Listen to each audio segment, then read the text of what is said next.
Hi, I'm Keith, the inventor of the KLR filter, and what we're going to do in this video is run through a course or a first filtering of a batch of beer. We're going to use a 50 micron filter to do it. The beer batch was started 2 weeks ago. As you know, there's a lot of heavy sediment and particles in beer due to the hops and malts and things like that and the grains. And so I brewed it up, I let it set for about a week and let some of the heavier stuff kind of fall down. Then I put it into a secondary fermentation vessel and I let it go for about a week there. And so we've got some sediment on the bottom. So before we get started, let me go through the parts and cleaning and assembly real quick of the KLR filter. So what we have first is the filter body. It's the clear piece of plastic with the fitting up on top of it. Next is the base. It's the heavier kind of piece of real estate. Pretty tough. It's made out of a solid piece of PVC that was hand machined. We have the gasket that goes in between of the base and the body. And then we also have a rubber disc that's a filter seal. And we'll get into that in a second. And we're going to be using this 50 micron filter. There are 5 sizes that you can get to use with the KLR: 50, 20, 10, 5, and 1 micron. This is for coarse filtering of beer. So before we do any operations with it, first thing we do is clean our equipment off.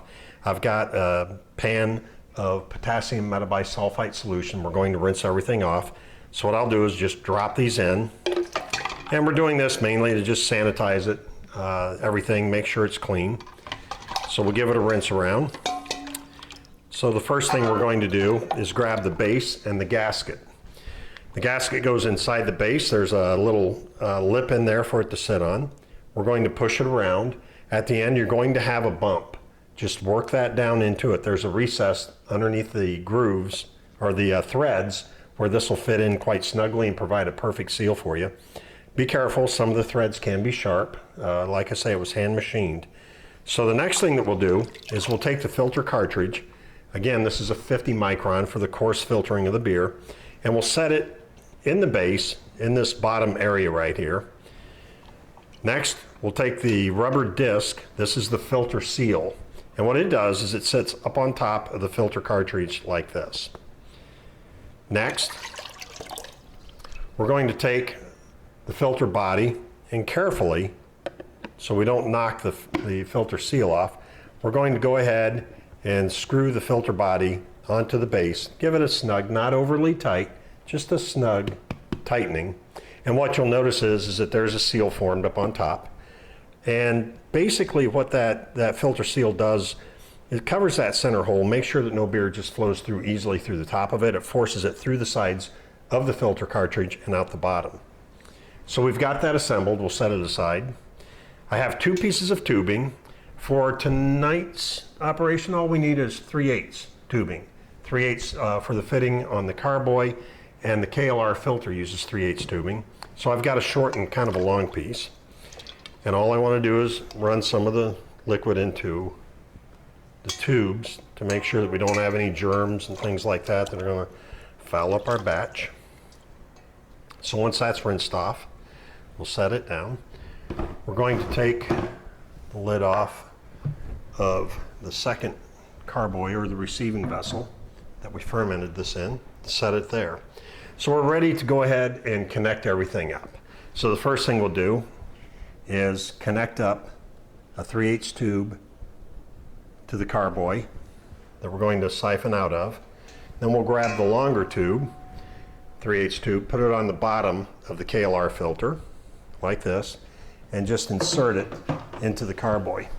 Now some of these wide opening fermenters and things, this is made to sit up on top of carboys. And so the KLR, you can suspend it while you're filtering if you want. I just set it on the side. It's fine.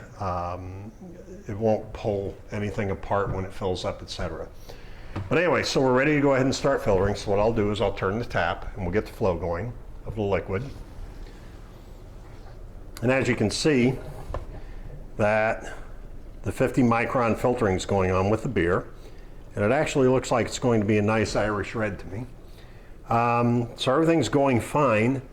What I'll do is probably go ahead and stop the video for now, and we'll catch up toward the end of this and show you how to wrap up with it. As you can see, we're just about finishing up with this batch. It's going through pretty well, and we're getting toward the bottom of this carboy.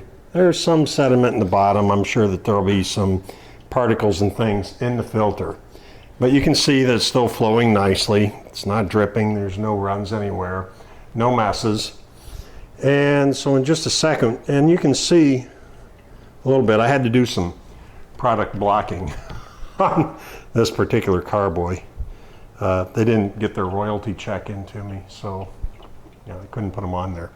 Anyways, we're just about done, and I'll show you what was in the bottom of the carboy when we finish up. And you can see that the 50 does pretty well as far as being able to allow the liquid to flow through, capturing major particles and things like that. So I'll go ahead and shut this off. Let that finish trickling out of there. So this is the filtering with the 50. What we'll do once I'm done with this a little bit is I'll go ahead and disassemble it, clean it, dry it, and store it in a kind of one of those zip type bags for the next time's use. The filter cartridge is not reusable, but it is recyclable. So when you get done, pitch it into the recycling bin. They're spun plastic materials that we get, so they can be recycled. This is about done, so what I'll do is I'll disconnect as soon as it is, clean up, and we're all done. But that's the basic 50 micron beer filtering operation. So, thanks for watching, and I hope you enjoy your KLR filter. And if you need anything, please go to klrfilter.com.